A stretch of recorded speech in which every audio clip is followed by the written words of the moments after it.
Hello, everyone. How are you? Glad you're tuning in. I'm glad to be back.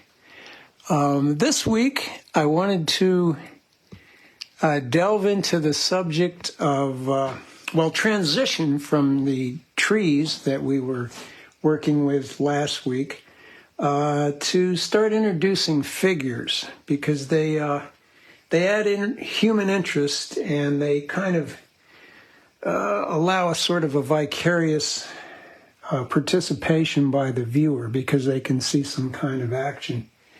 And it's something, hi Carol, it's something that I want to get better at, figures, because admittedly I don't think I'm very good at them, and the best way to get better is just do them. So I know people who are good at it, so I'm going to try and pass on what they know to myself and to all of us.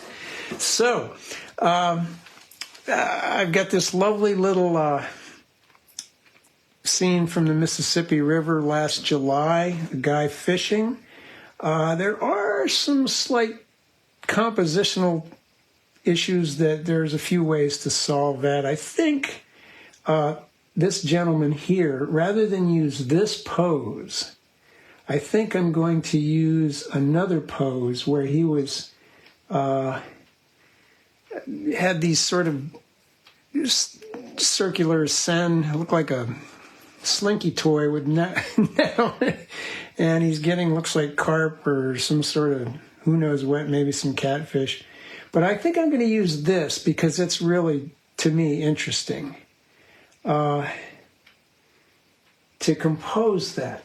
So with the figures, what we want to do, hello, Jan, we introduce them as a kind of an accent or a animating element in a larger composition. The gesture of the figure, hello, Lisa, will be the key thing to get. We don't really have to get faces or any complex anatomy, because this guy's wearing waders. So that helps us out. So I thought this would be a good starting point. We just have to get that gesture, that posture, so that the viewer can feel the action. And the best way to in this case, it's going to be a minor subject. It's not going, the act of fishing is sort of the subject. The fisherman has to be there to say that. The size of a figure in your painting will dictate whether it's a minor actor like this, whether it becomes a more complex actor. Say if we were doing something like that, give him more real estate in the picture, up to where you would be, say, including the figure as the subject, a much closer in thing. And that's the sort of thing I want to work to over the next few weeks, just to learn and have some fun like that. So, compositionally, what are we going to change? We've got a bit of what I call stacking here. We've got this up here, then that, and they're kind of on top of each other. And we know that, like, I guess I was kind of a high viewpoint because I was up on the above the levee, and the water was rather, sort of low. But anyway, I'm looking sort of almost down towards this figure. Another way to do that is we could pull the figure up and have him overlap the background. So overlap will always imply space.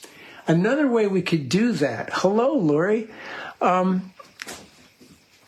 is if we do, for some reason, want to have the figure down here and that up there, we might include a scale, what I call a scaler, or something to provide some scale to indicate that this is behind that.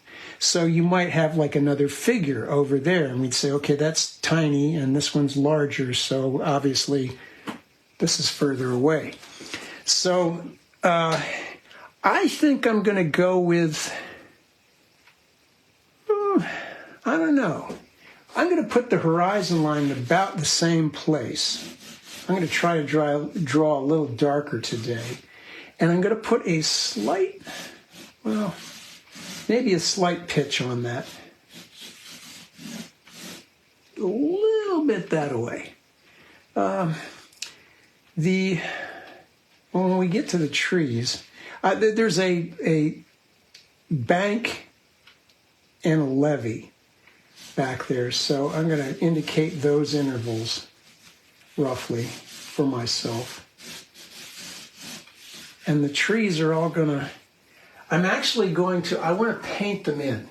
So I'm going to kind of indicate where these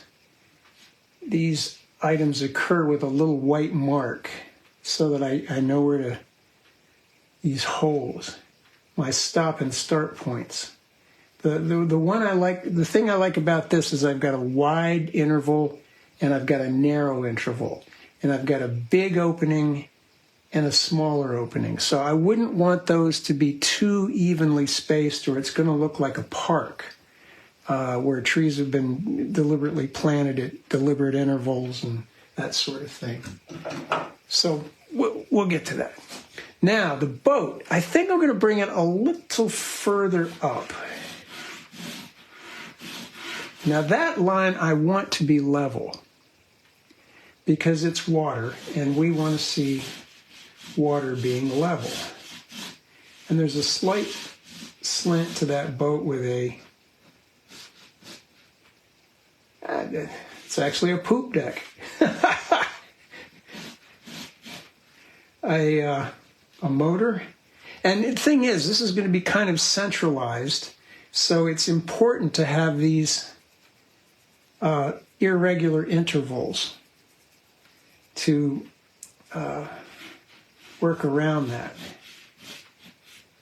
So your motors, as long as you make them look like, get them the right size, and they have a head that looks like the alien, or a Kevlar police or military helmet, you'll be okay. So now the figure, okay, there's some sort of, looks like it might have been who knows what. There's a reflection, but I want to paint the reflections, not draw them in and then fill them in. So let's get our shoreline there. The figure, I'm going to go for this one. So what can I find? Hello, Eric. What can I find in here that'll give me some help? Well, first I want to look how big he is relative to. Okay, look at that. Look at that. He's swung the motor around. Well, I'm going to go with the characteristic shape as it was. He has swung his motor like so. He did move from where I shot the first thing to where I shot the second thing. Mostly he's going to fall in here. And I'm finding the place. Place is important. Always get the place first, then get the size next. And because he's at the prow of the boat, I need to level it out. But notice it's a little further down in the water. Plausibility. When he was in the back, it tipped up more. So, there's some who knows what back here.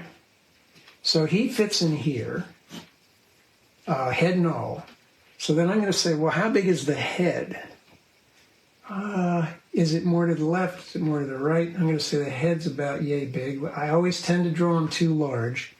Then we've got, it's a triangle or a pizza wedge. Here's our gesture. Notice that the head is not up and down. It's at an angle. So that's going to be important. His shoulders at an angle. We want the viewer to feel that, feel the work in their body.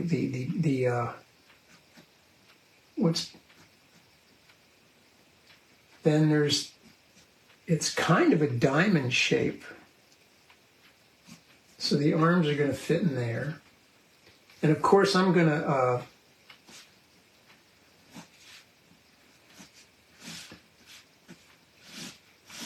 erase the lines that I don't want. I haven't mentioned this for a while, but I tend to erase.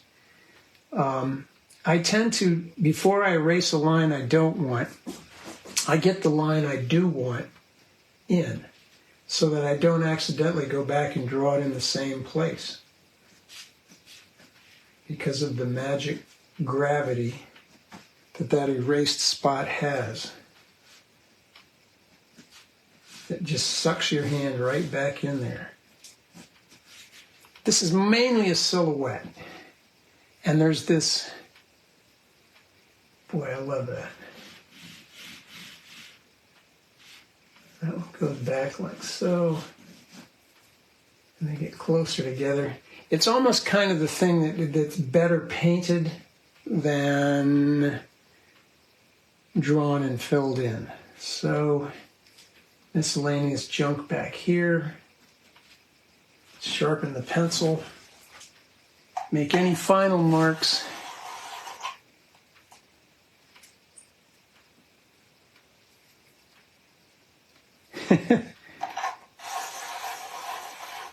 Okay.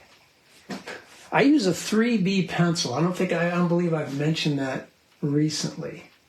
And I want to leave some white stuff in this area for the whatever it is he's hauling out of the Mississippi. Who knows? Oh, he's anchored, isn't he? Better still.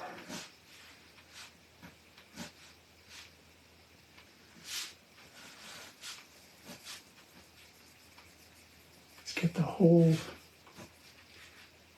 shooting match in view here. Okay. I think I'm going to take the trees. All the way off the page. So I'm going to narrow down. Okay. These intervals here, that interval and that interval of the shore and the berm, or the levee, because I am looking at them this sort of downward, because I moved him up, they are going to appear a little bit narrower.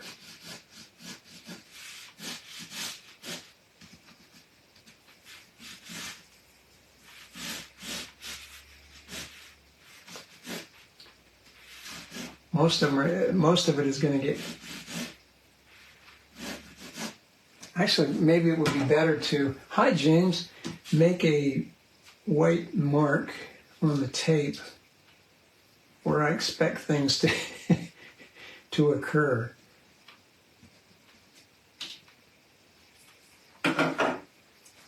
Because I'm going to switch into them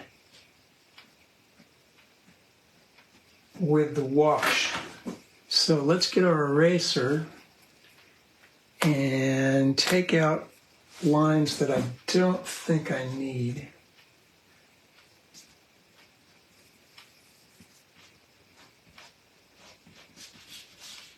Well, I do want to remember. Okay.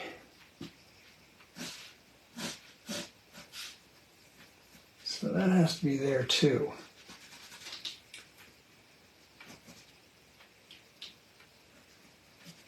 Now, the plan for the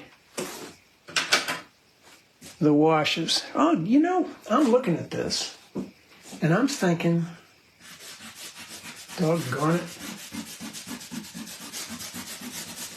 let's bring that water down a little closer to what happens. Yeah.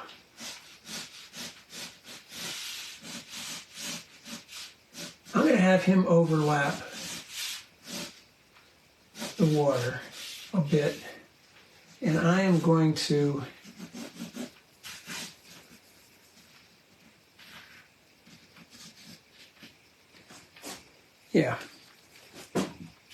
this is the, you do have leeway with these things.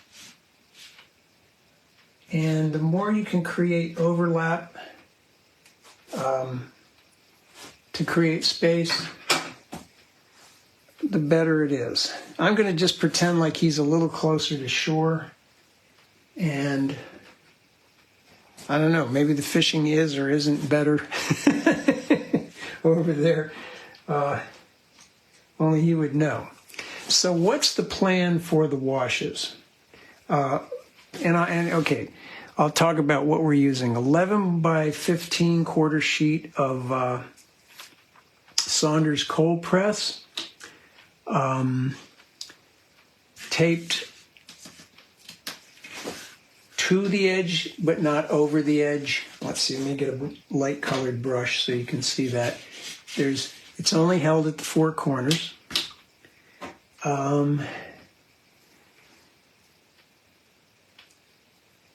We're probably not going to be using a huge palette. I'll have the ultramarine blue, cerulean, cobalt turquoise, lavender, Prussian, indigo. That's my blues. I've got a quinacridone rose and an irregular alizarin crimson. I've got a mixed glob of cad yellow light and aureolin yellow ochre, which needs spritzing.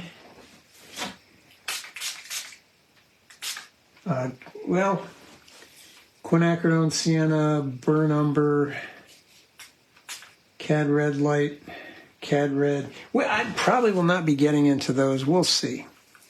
But for the washes, I'm going to use a big brush. This is a number 18 synthetic squirrel mop. I'm going to be using this lovely 39-year-old brush I had in school for when we get into the trees. I'll probably use a smaller brush to be determined as I decide what it will be. So we have first thing, we always work light to dark. And we want to figure out what is the light plane, what is the dark plane, and what is the medium plane. As I stare at this, I think the sky is a little lighter than the water, the lighter parts of the water. Of course, the reflections are darker. When I squint, virtually all of the figure drops out except the light that's hitting his shoulders or the top of his cap. There's the sandy bit over here on the shore, kind of ochre. So my first wash is going to be a pale blue, going down to a yellow ochre, right through the trees, because all of that is darker than any of that. So I just paint right through them. Then I'm going to, when I get down here, finish up with the yellow ochre, or maybe even burnt sienna with a lot of water in it. I'm going to switch to back to a blue, a little darker than what I use up here. And I'm just going to go right down through here, and we're going to grit our teeth, and we're going to paint right through the boat, right through the figure, everything.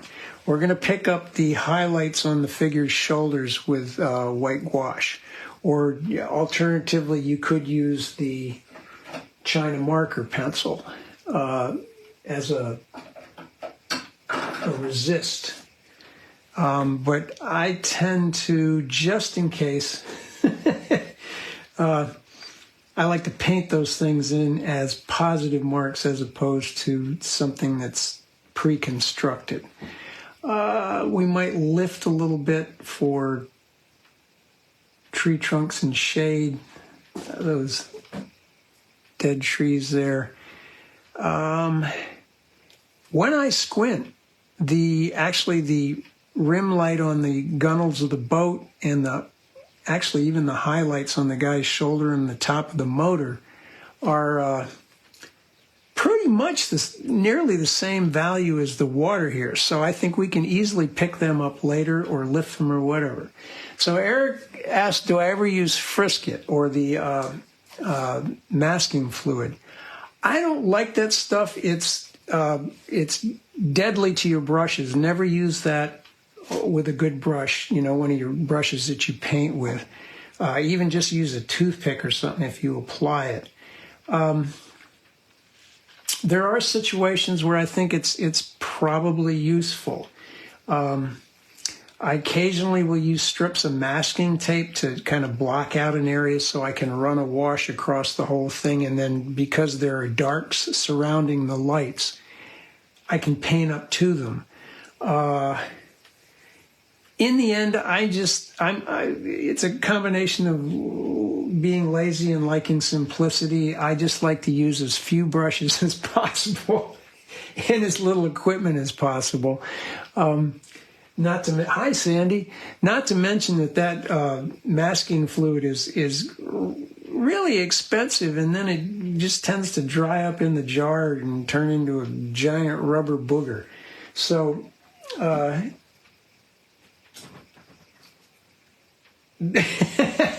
guess that's where I stand.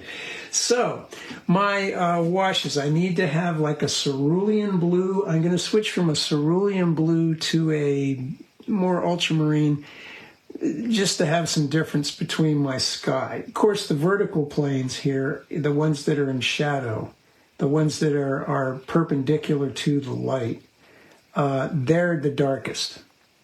So I'm just adding a lot of water here and a lot of water here.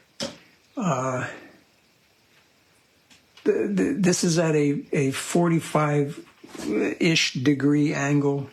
The palette is flat. So I'm going to need a quinacridone sienna pale, maybe even for the sand, and maybe even a little yellow ochre. It's a warm earth color because it's sand, right?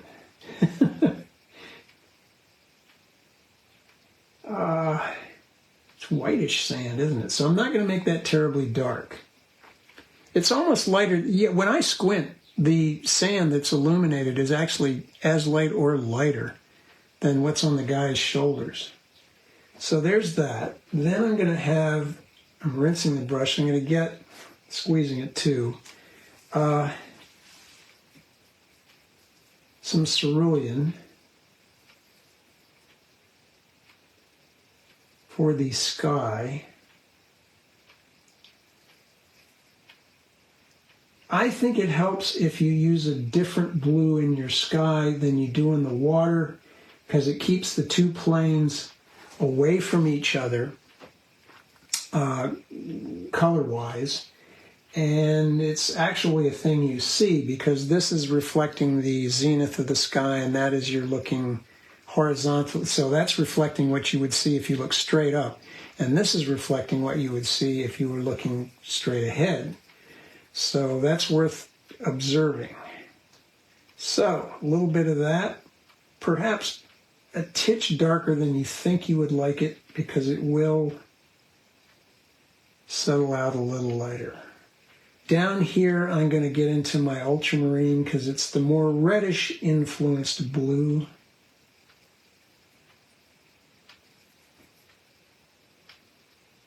I could even put a wee bit of quinacridone rose into it, or alizarin, either one, to we're going to need a lot of that. Just mix up a lot, John. Always mix up more than you think you're going to need, because you can modify it later into something you are going to need.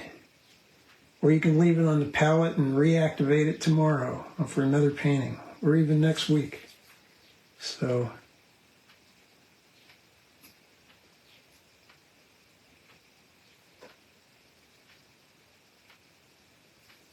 I'm betting that what I've got mixed up, I guess you can't see it, can you? Oh dear. Down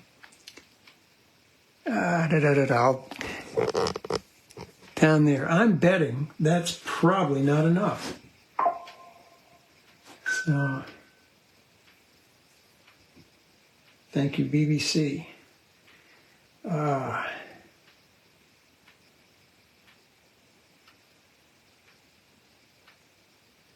little bit of the red in there. I actually have a dioxazine purple here. Now this is very runny. So it looks doggone dark, but when it put it on there, it's going to be kind of light, actually. So I'm rinsing the brush. None of these marks apply anymore. So I better cover them up. Put a piece of tape over them. I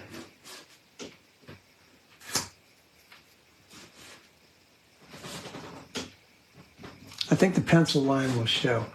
So down to here with the pale cerulean, switching to the sienna color. All of this will get darker on top, and we're also going to glaze some greens over there.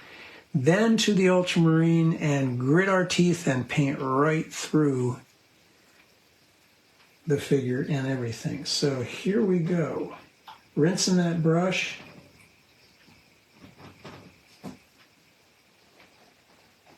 Oh, you know, doggone it, John, you better have enough here. Yep.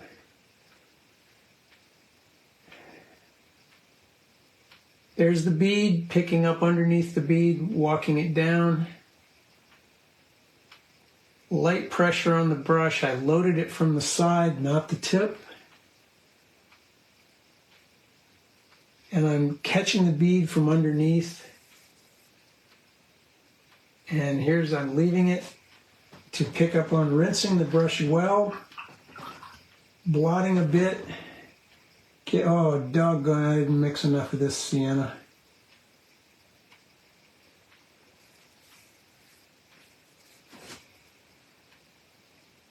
Time I get down to, let's put a little water in that.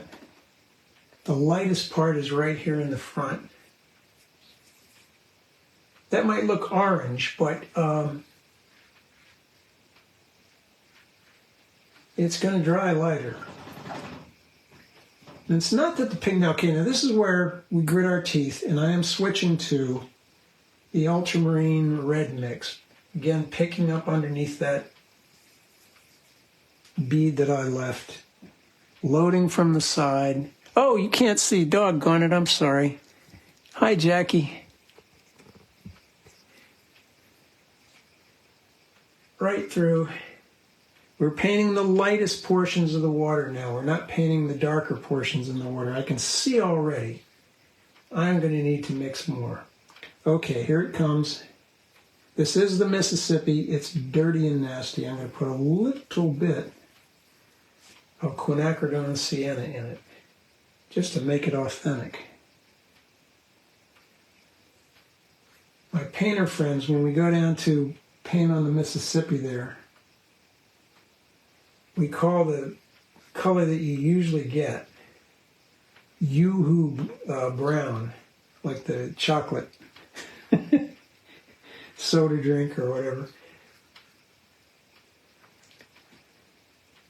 Okay, got it to the bottom, and then we're going to let that dry.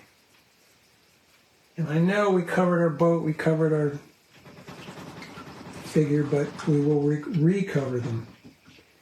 So rinsing the big brush, putting it aside. Well, no, I'm going to squeeze it out.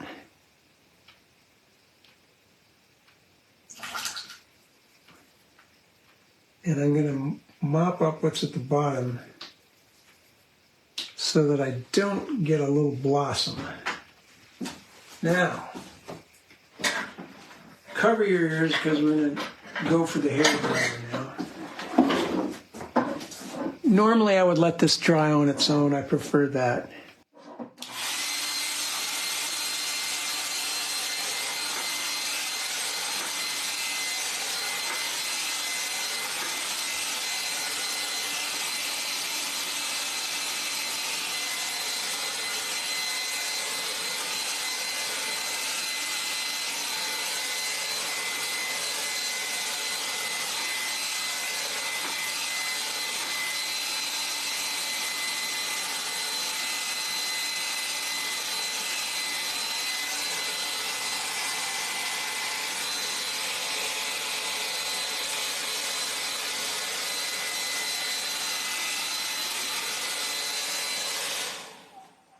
Okay. So as you can see, things dried quite a bit lighter, and I apologize for having the camera in the wrong place. But what you saw me do here is exactly what I did here. I was just using a different color. So where are we going to go now? We've done our lights. We're going to start doing our mediums. So I'm going to get a somewhat smaller brush, and here's the number 18 I did use. This, I believe, is a 14 or something like that.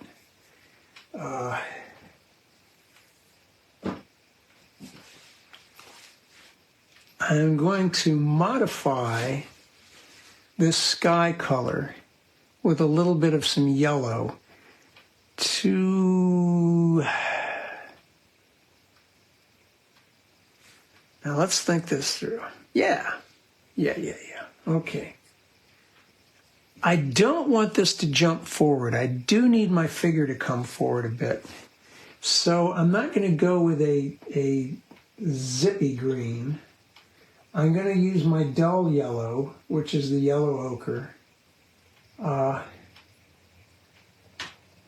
with a little bit of these two blues. And you can see this is not a particularly,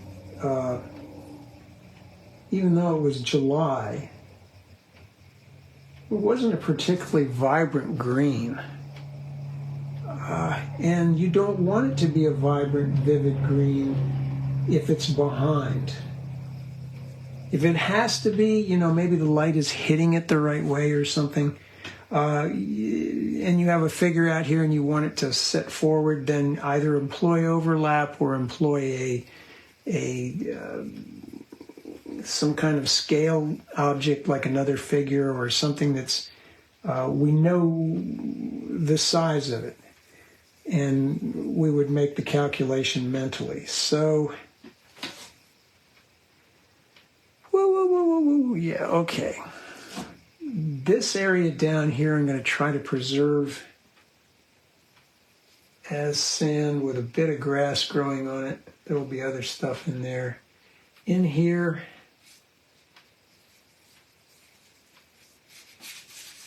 push against the brush. I'm going to talk a little bit about that later.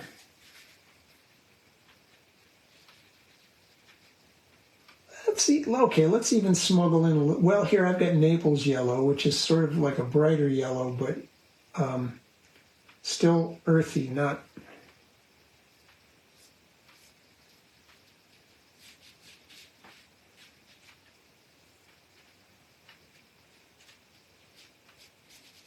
Anything that's darker,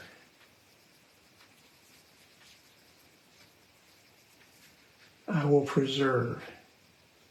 Those trees which are a little further back, I am going to put some of this dull blue that I'd used down here into that to kind of pull over there. Now, it's not a very sexy blue green, but it is not, it's unvivid, if that's a word, and it stays back there.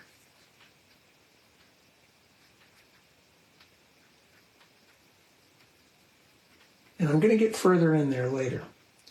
Okay, let's see. Let's let that rest. Now, okay. See, we're using those colors. We're using those colors we mixed before. So if you mixed way more than you need, and I almost didn't, you can modify them. So we're going to be going, because we're going from light colors to medium colors, we're going to have a higher ratio of pigment than water. So, I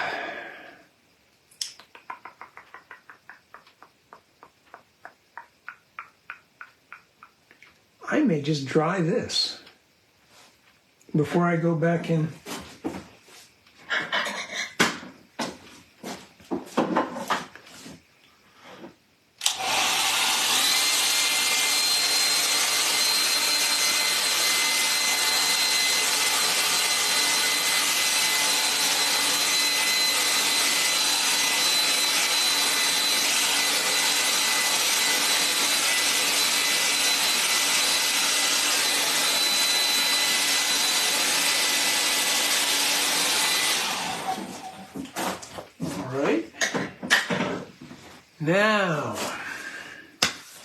these trees. We've got some medium-ish values. When I squint, even though that's dark, there are some deep darks back in here, and we could put a few in. But the darkest dark I'm seeing is the boat, particularly where it's tucking under. The figure not so much, and then there's the reflections, which are not quite as dark as the boat. Always squint. Never look at anything in isolation, particularly when you're outside, because your eye will adjust for the distance and the level of illumination, and you will have a dark medium light distribution that is similar no matter where you look. But if you're looking at the whole scene, then you can see, if you're looking at that at the same time, you can see, well, that's dark, but this is maybe a titch darker. If you're looking at the water alone or the sky alone, particularly if you're looking at the sky alone, level of light coming out of there is going to cause your pupils to pinhole, and you're going to calculate that a lot darker than it ought to be. So you need to see that with that. It's the most valuable painting seeing skill that you can develop, bar none. I have a friend giving me some interesting info here. So, just keep that boat darker than this, so I don't want to go too far with the darks in the trees. I'm going to get my 39-year-old brush, which is stiffer. I believe it's ox hair. And I'm going to mix up a darkish green, so I need a dark component blue. Prussian or indigo are my dark component blues. I need a little more vivid, well, let's see. Let's start with the yellow ochre and work from there.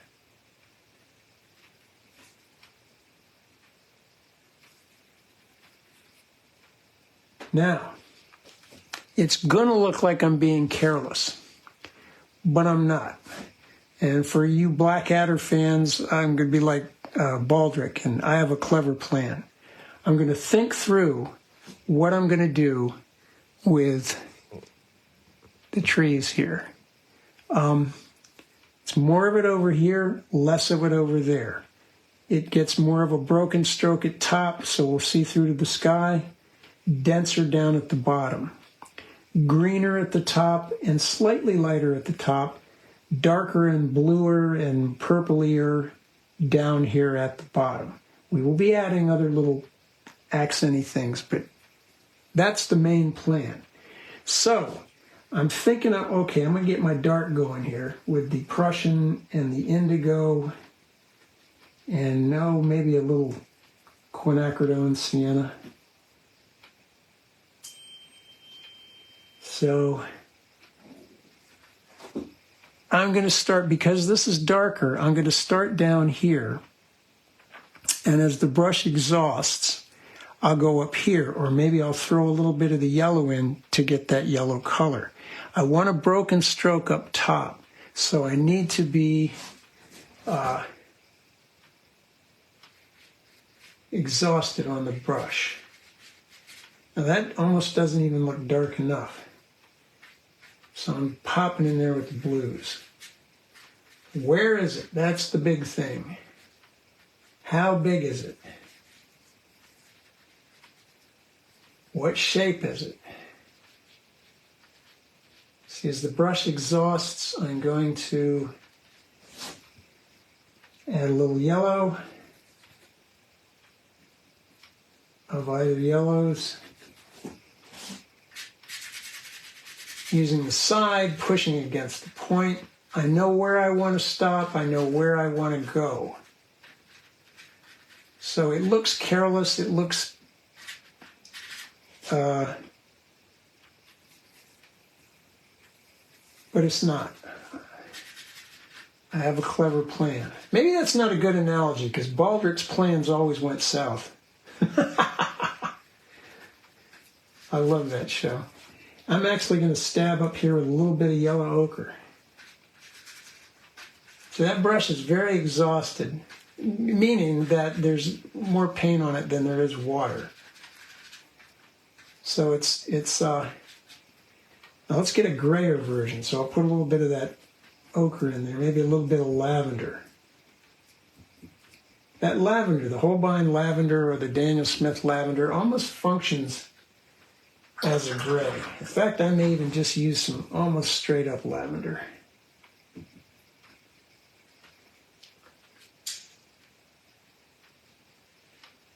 Now I have to go back to my rinse, blot, back to my greener green, maybe even a little bit more of the yellow in it. Slower moving paint, so that's dark. So let's get a bit of our indigo and stuff. Well, let's go back in, John, let's see. Okay, I'm going to get right into the ultramarine and the cerulean. While that's damp, maybe with a little bit of the other blues, dark, pure blues, I'm going to pull out to the cast shadows from the trees, which is part of what sort of attracted me to that scene. There's a little bit of shadow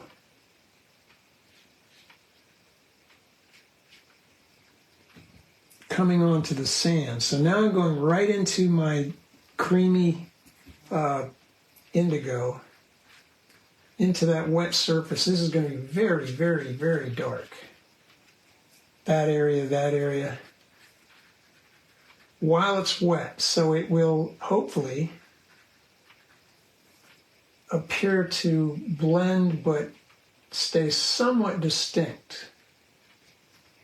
Getting green, I need yellow ochre again, maybe some of that yellow.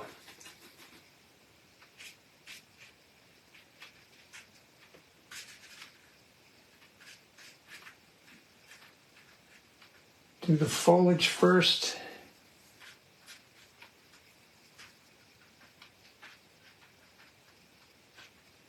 And then later I'm going to pull out and make the trunks and those branches from the dead or damaged trees. Those poor trees take a beating near the river. They really have a wonderful sort of weathered quality. Let's get some of that straight up yellow and make a very bright, some of the grass here at the foreground of the levee, maybe back here.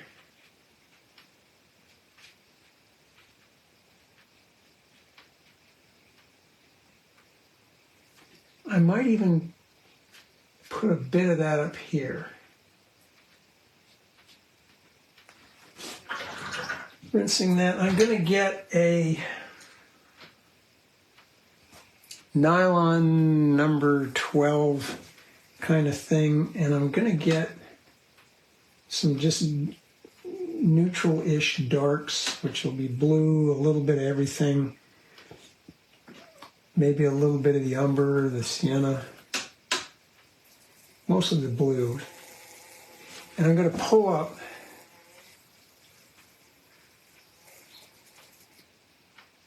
holding at the end here and on the tip some of these trunks.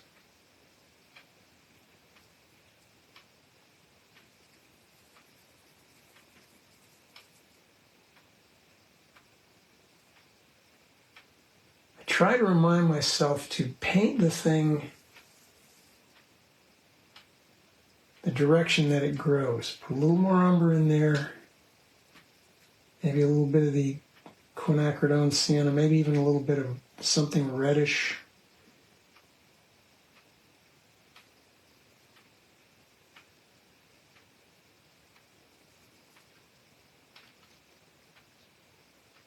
Very light touch here. Could also use a rigger in this instance. That would be a... Watch the spacing on these. Don't have them like a park where they're planted at regular intervals. Try to come up with... I'm going to put some lavender in that just to cool them down. Try to make them look, if you can, natural. So, close spacing, far spacing. Ultramarine, burnt umber. Either burnt umber or burnt sienna with ultramarine in varying proportions makes a lovely, lovely natural dark. Have the bases appear in different places. Don't have all your trees on the same line. Hi, Mary. Eric's on here somewhere too. As the brush exhausts, I will go to the thinner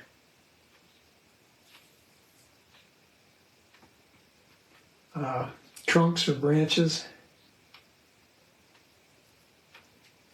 I can also, so for example, I have a trunk here, and this has gone to the state where the water has just soaked below the surface. So I can get a,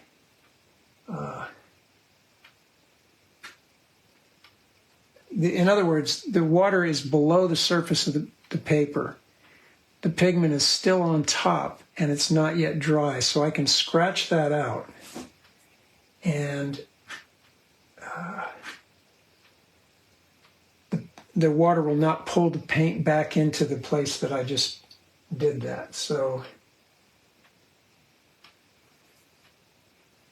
we may do a little bit of glazing back there, but I think this is as crazy as I want to get with it for the moment. Except I might.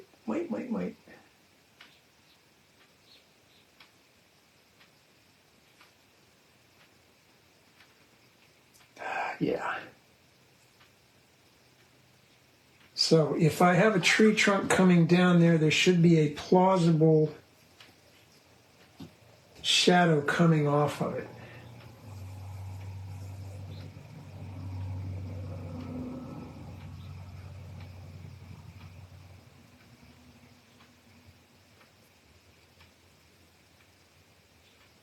I'm looking at this area down here, and I still think I'd like to have a little bit more deep shade under here.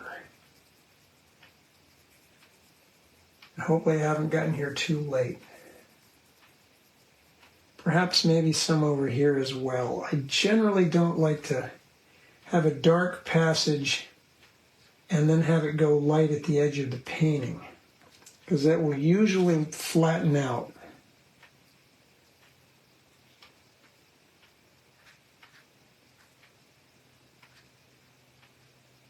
Tuck in some strong darks, irregular places. I think I'm gonna stop there. I'm always a little wary of overworking the background when I need the foreground to pop out. Hello, Laura. Laura painted a beautiful large mural picture the other day. Golly.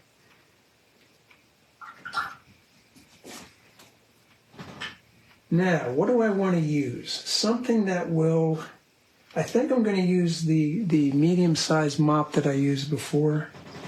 What I want to address now is the reflections of the trees, and maybe suggest some of these wakes from another boat. So I'm going to need a bluish olive green. So let's start with Prussian or ultramarine, just something dark.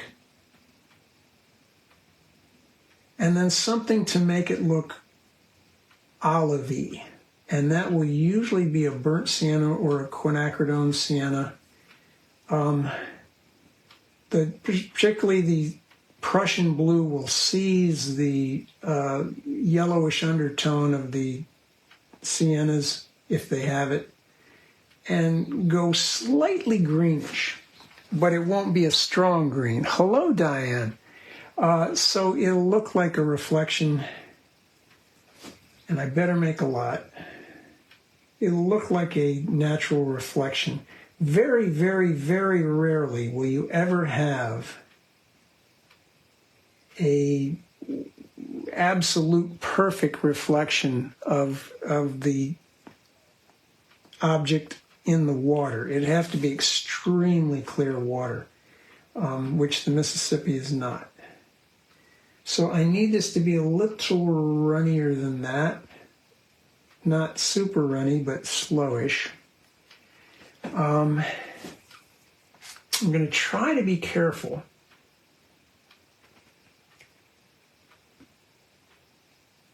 not to hit the figure, because I think he will be a tad bit lighter than this, but if push comes to shove, I can work around that. So I'm rinsing that color. I see a bit of brownish warmth at the edge of the shore. So I am going to start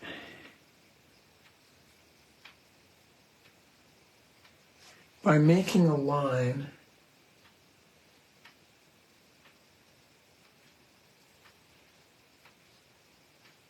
of that.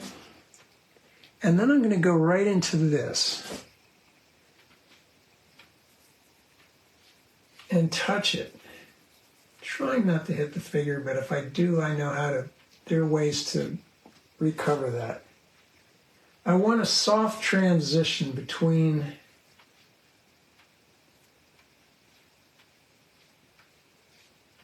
the very, very edge of the shore and the what I'm doing now. Now I've got a nice stopping point with that wake. There was a barge that had gone by shortly before that. Hello, Kathy. So, and I'm putting a slight diagonal to this. Our level line is going to be the bottom of the boat. So, if you got something coming off of one side of the figure, make sure it goes to the other side. I'm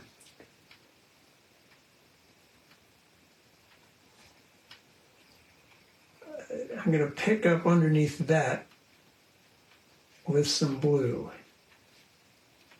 that we had used earlier. That I don't mind if I get through the figure or the boat.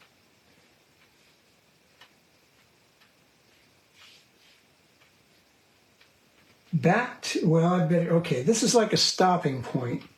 The boat and the wake are a nice stopping point so that I can mix up more paint.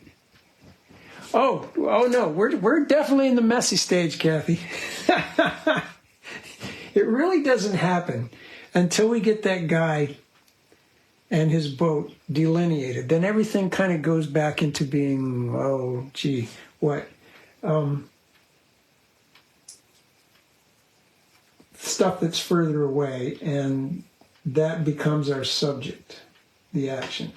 So I'm going to put a wee bit more of the quinacridone sienna into the Prussian blue than I did further up. So maybe I'm just going to touch a bit more in there.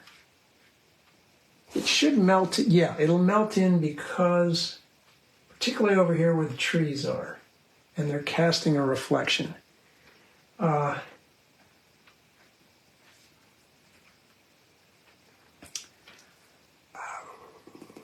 Well, I can tell by looking at it, I need a ton of this stuff. So, what the heck, Prussian blue, siennas, they're cheap paints. They're not the expensive colors like the Cads or the Cobalts.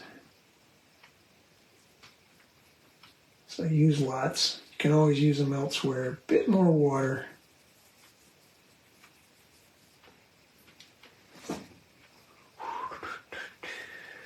Ooh, I'm looking at it.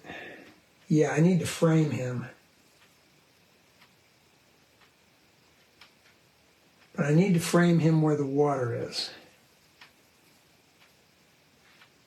Or, duh, I'm sorry, where the trees are.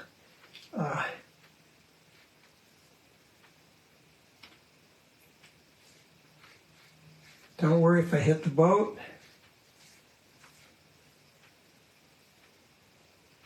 Okay, I've got two areas. I got those and I've got these. So I'm going to do the bigger ones. There's a separation there that I can work on or work from. And I can cut through the boat. So make the footprint. Hi, Kay. And I am going to mentally say, okay, the trees are about there.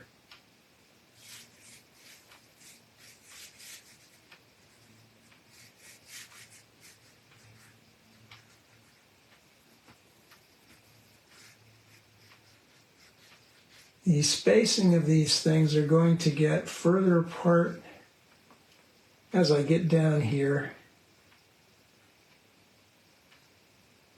closer together up here.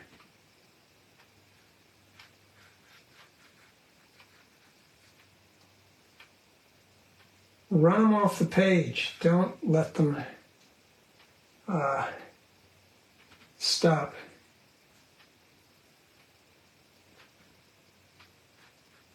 There's going to be a darker reflection on the boat. Now, I'm going to put a little of this blue in this, or a little of this in the blue.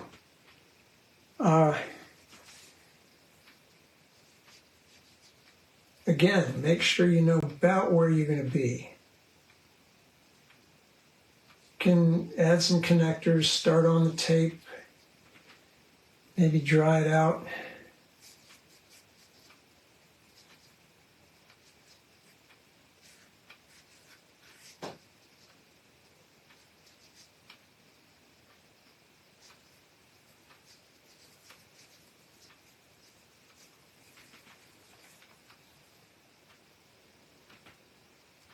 At this point, I am going to be very careful to make sure that the skips and the gaps between those things aren't identically spaced again. And I'm going to put that brush down and get this one again. And I'm going to get into the sienna or the umber and create a darker, maybe even a little alizarin, a little dark components. And right where the guy is going to be, I'm going to have a little bit, a reflection in the reflection.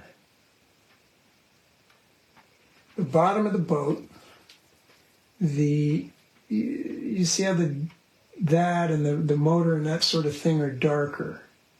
Actually, we're going to be working off of this. So I should be looking at this. Okay. So this surface is still a little bit damp. So as I put this in, it should kind of melt in.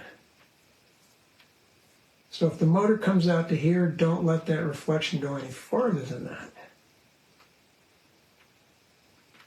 If the fellow comes out from here to here, that's as far as you want to go with him. The boat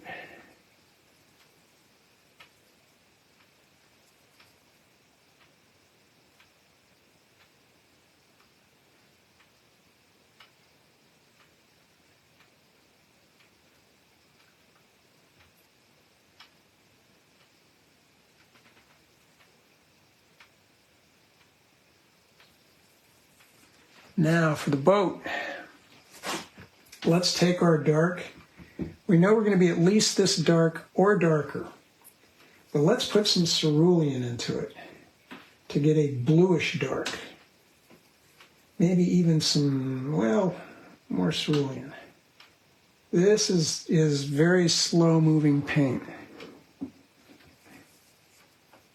Whoop! Something drizzled down there from the quinacridone rose. I'm not worried about the rim of the lighting, the fish in the trap there. I'm putting the point into the point of the boat so I can execute this with a single stroke if possible. I'm going to stop there and I'm going to rinse that, blot that, and I'm going to get into my cerulean or not my cobalt turquoise, and I'm going to pull out of that so that one end of that dark shape isn't the same as the other. It's nearly the same value, but it's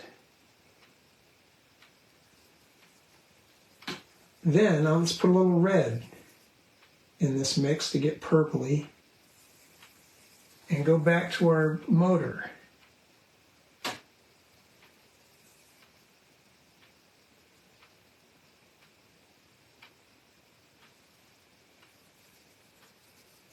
So what we're doing is we're keeping the value relatively constant, quite constant, and we're trying to modify the hue a bit so that it doesn't quite flatten out. I can see back there I'd like to have a little more of that sienna color on that edge of the shore. Hopefully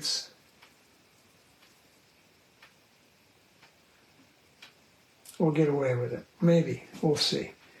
How about, as a wild card color, a cad red deep. Right from the pocket. Right at the water line. Apropos of nothing.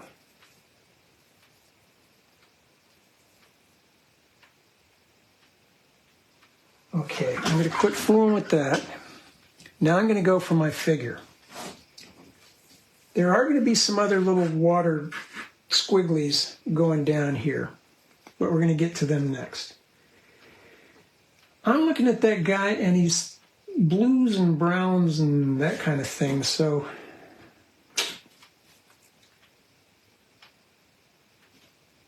cerulean, cobalt turquoise,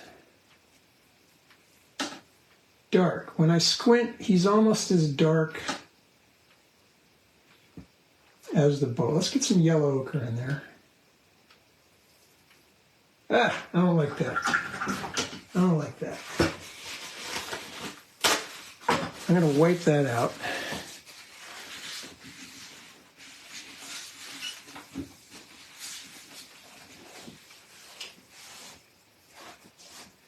I'm going to get into the lavender.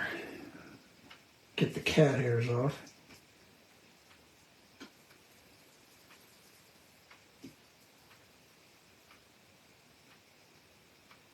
And I'm going to mix it into that dark. Now I'm going to get right into the lavender, just by itself.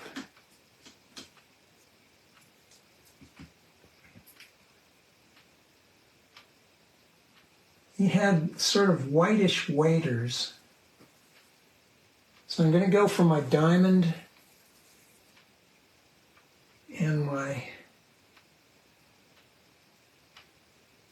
Just going to paint him in, the whole thing. And into that, I'm going to get his hat. Into that, I'm going to make a browner mix of this dark to get his flesh, which is backlit, his arm.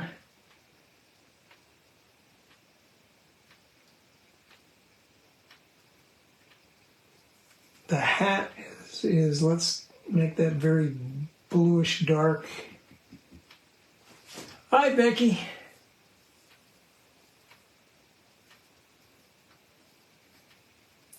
And then there's some business. Let's get into the umber. I don't know, it looks like it might have been a motor or something. I don't know. Now I'm going to go back to the other one because I'm kind of using a combination of the two.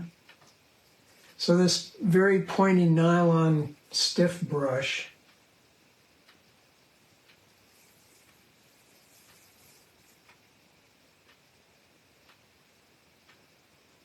And all this fishing business that he has. There are some, okay, I think that's enough for that. Let's go back to this one.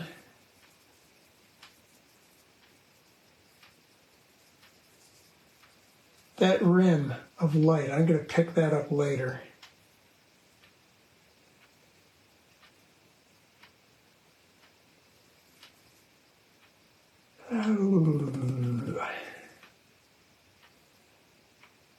Just doing things while I'm looking at it and deciding. While I'm waiting for that to dry, this is dry, or pretty close to it. So I'm going to go back to the scruffy brush, and over here,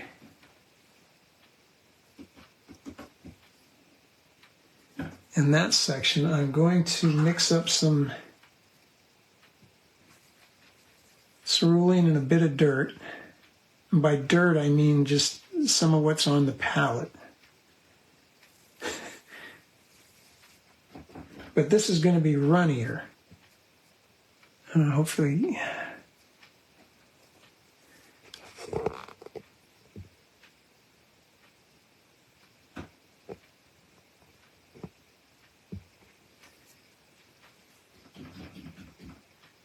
I'll blot the brush off, and I'm going to try to get a few more of these so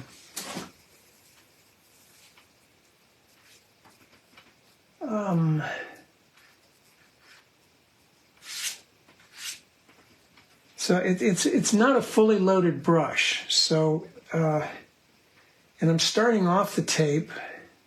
Let's go back to what were these little bits like that.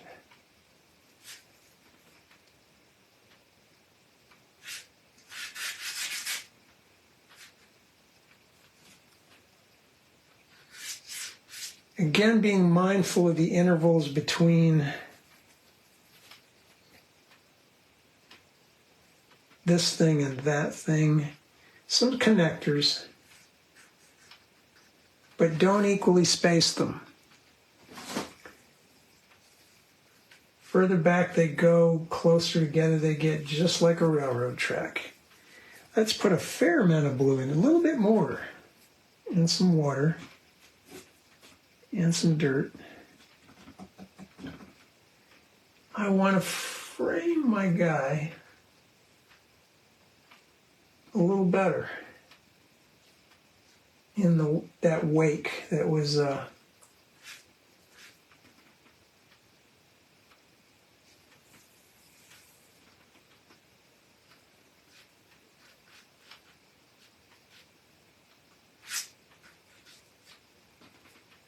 okay, that's enough, John. That's enough. Quit fiddling.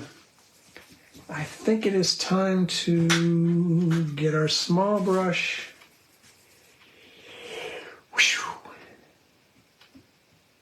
Pure ultramarine, or maybe put some red in or some dioxazine purple.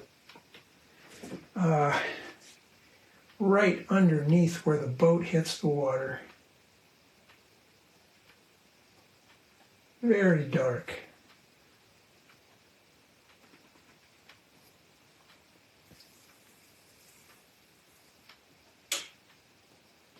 Dark accents.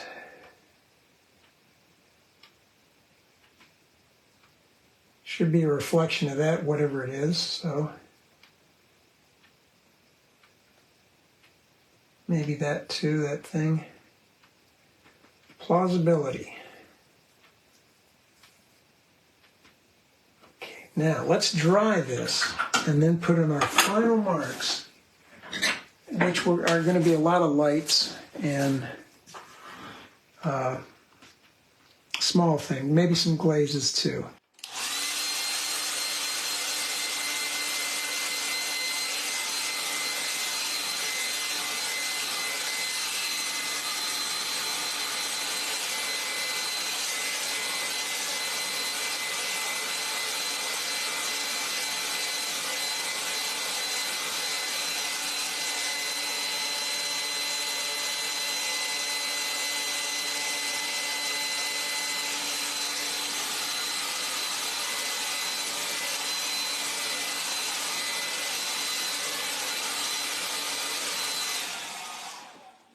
Okay, now where do I want to go? I'm looking at my bank, and I think I'm going to start with some glazes. So I'm going to get that. Where did I put? Here it is. I want a little more. No, maybe not that. Maybe not that. Maybe some yellow ochre.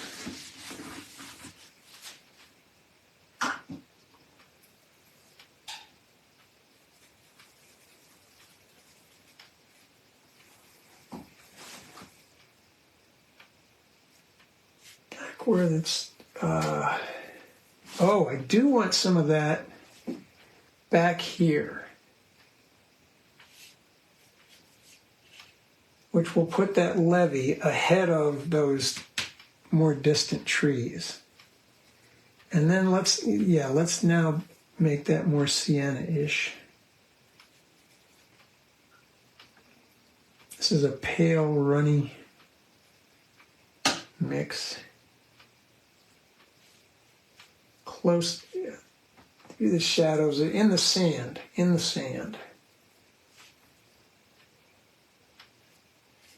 Right through the figure. And I'm looking at that, and I think my shadows need to be a little more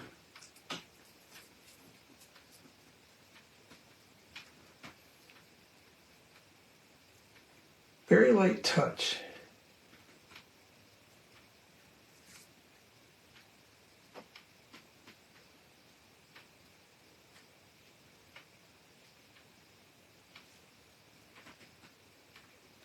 And I'm going to try to push that a little further back, still with a lavender cerulean glaze.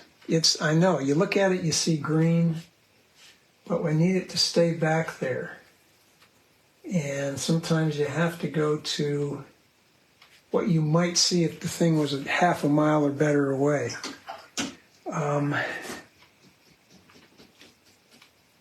I might glaze with a little bit of a yellow into that to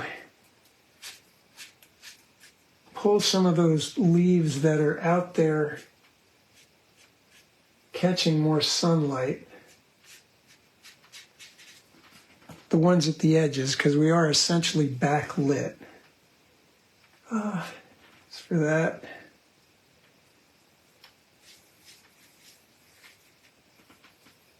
don't get too detailed in the back. Now, dry enough here? Yes, I think we are. I still need a very dark line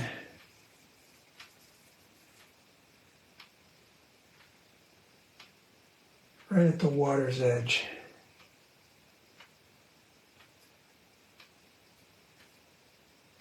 And transition, okay, that same reddish, purplish, dark. I think I'm going to use that for the circular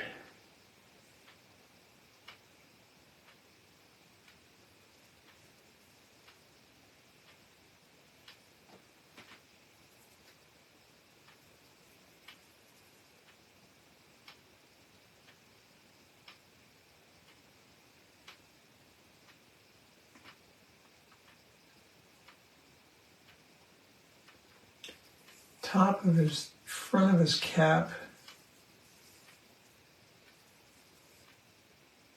is coveralls, or what do you call them? Waders, the bow line where he's anchored, some darks,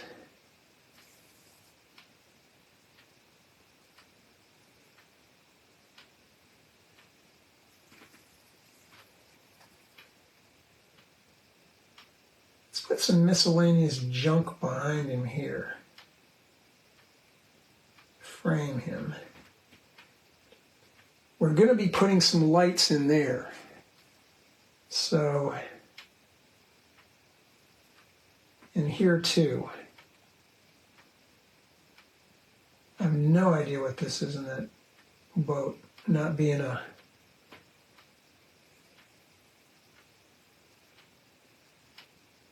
avid fishing guy.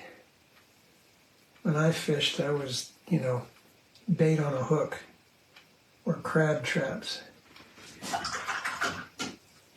I think I'm going to put a little bit of a orange or sienna, something right on his, that's too much. Well, it'll dry dark. We'll get some brown burn umber, just to make the flesh warmer.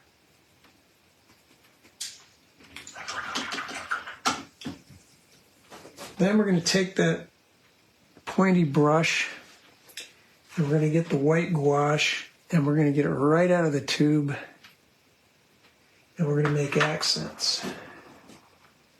So, dipping right into it. I need an accent on the back of the motor, the rear gunnel of the boat,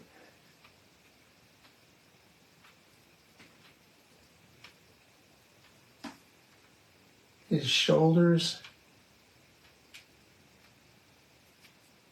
bill of his cap,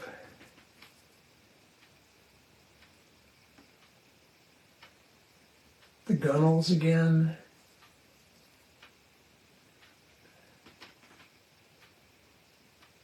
whatever the heck this is,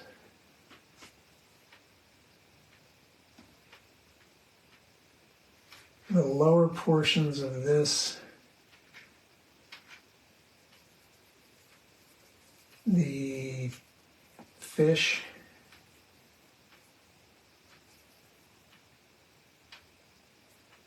top of whatever that is, perhaps a little bit of dark to light on the shoreline. What else do we see? There is some sparkle in this area. I guess the water is splashing maybe because he's yanking these, whatever they are, out.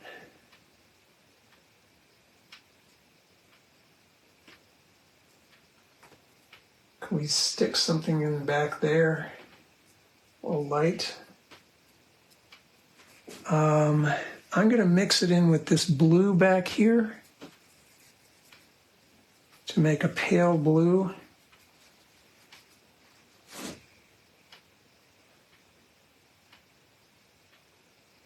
Pull through some lines there, here maybe. Ooh, no. Okay, that's enough, John. Don't get crazy. Darker bluish grayish.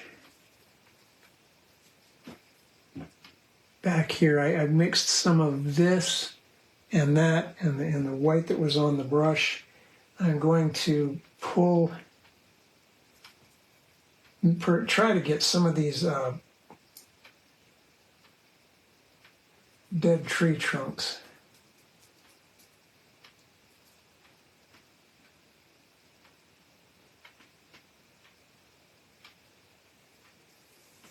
Okay, I think that's where I want to pull the,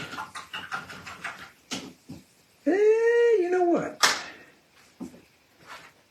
Maybe I shouldn't do that. I think I will. I want that to be a little bit darker, that area down there. So I'm going to glaze it, and I'm going to do it by first wiping out an area to get it clean. I might want some of those. Water. It's green. Wipe that out. I don't want white. I want blue. I'm going to glaze this a little more blue-violet, darker. So I will start further up than I wanted to do with water, and then I'm going to come underneath with that.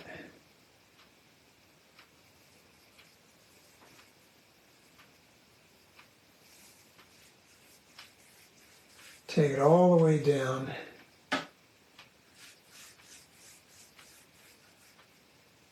Not a perfect beaded wash. I want a little bit of streakiness in it to indicate the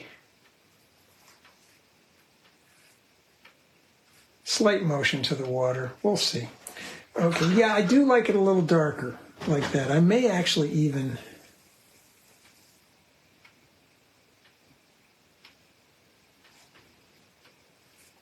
get it darker still down at the bottom. Now, you wouldn't do that if you wanted a seamless wash like that. But I do want to get a little more texture in the water and a little more motion.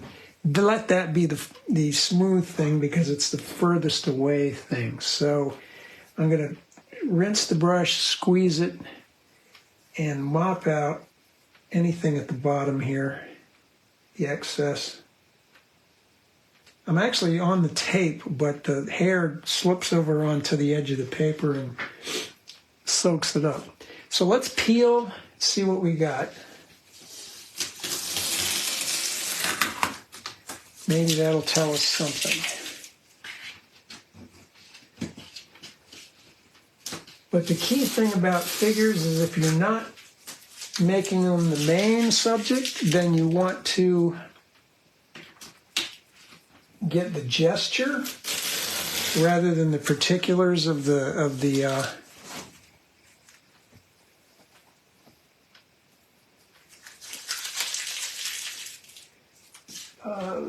clothing or the physiology or anything like that. Okay. Yeah, I think that basically works. I'm staring at it. I did lose that nice red that was in there. I think that would be nice to get a little bit of that red back in there. But that's there's several ideas I'm trying to get across. Gesture in the figure if it's small. If there's stacking, that stacked over that, stacked over that, stacked over that. Then you might try see something there. You might try a strategy where you overlap like we did here, or you provide a smaller figure for scale in the background if you do need to have that kind of distance. All of that would work. And now I look at it, I can see some little things. I'm going to put a line there, and I'm going to frame the top of the figure.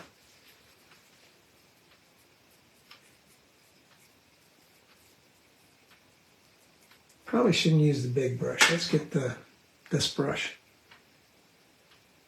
I'm going to pull that shadow closer to the figure and frame his head.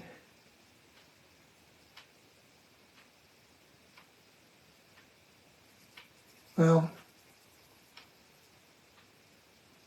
I guess I went Baldric on that. Let's frame him a bit more. Yeah, he's going to need some. You know what?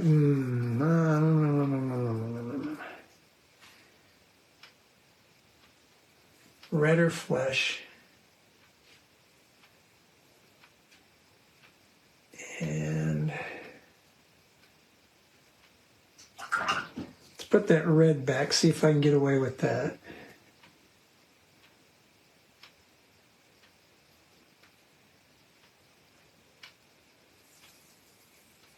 He just needs to be a darker lavender, I think.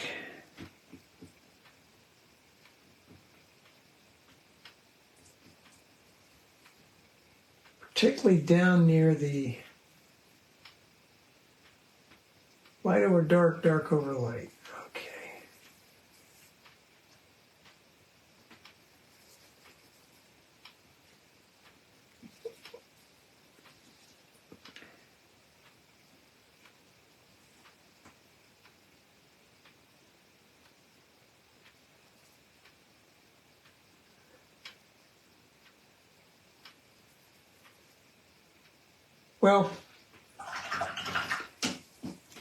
Well, thank you, Kathy.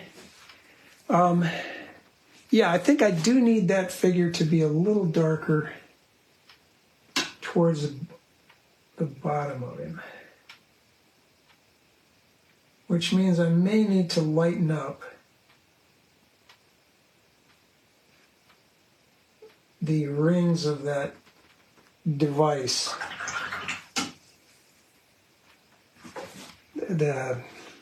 I'm sure there's a name for this kind of net. Of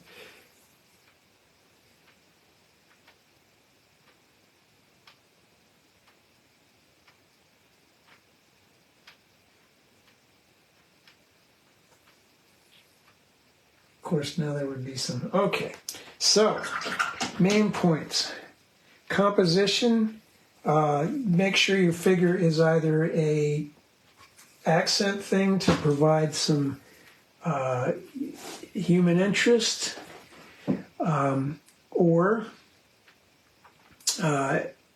if you're going to make it the subject, you get a little closer in, provide some overlap to prevent stacking, or provide a smaller scale figure to make that work. Then your free shapes like this, paint them freely. I hate the word loose, because loose implies the idea that something that ought to be tight is coming undone. I prefer the word limber. So limber is you're being free, you're being gestural, you're being spontaneous, but you're still putting things where they go. You're making them the size that they ought to be, and staying within the general shape category. And then you get something that looks nice, spontaneous, and doesn't look stiff. It's pretty, as he says, he's whooping in more darks. Yeah, I'm playing with that. But hopefully that was enjoyable. What I want to do next. Oh, the other thing about that is, even though I'm the limber thing, even though I'm being free with the character of the stroke, I'm keeping it within the general character of that type of object. And I'm keeping the value correct, and I'm keeping the chroma, or the degree of vividness, more or less correct. And that gives me some freedom with the hue. I don't have to be exactly the color that's out there. I could add a color that I think will look nice with what it is I'm painting. So you have more freedom than we might imagine. We just have to keep it within the plausibility and those kinds of things. So the next thing I'd like to, thank you, Wayne, and thank you guys. Thank you, Jan. I think the next thing I want to do is bring a figure a little more into the mix, or a group of figures, which we've done before, but I just want to get a little bit better practice with the drawing and the gesture and that sort of thing. Okay, so thank you, Laura. I'm glad you guys enjoyed that. Thank you for tuning in. I always have a blast painting along or painting for you guys. Stay safe, stay sane, and I'll see you next week while I overwork this. So have a good week, everybody. Bye-bye.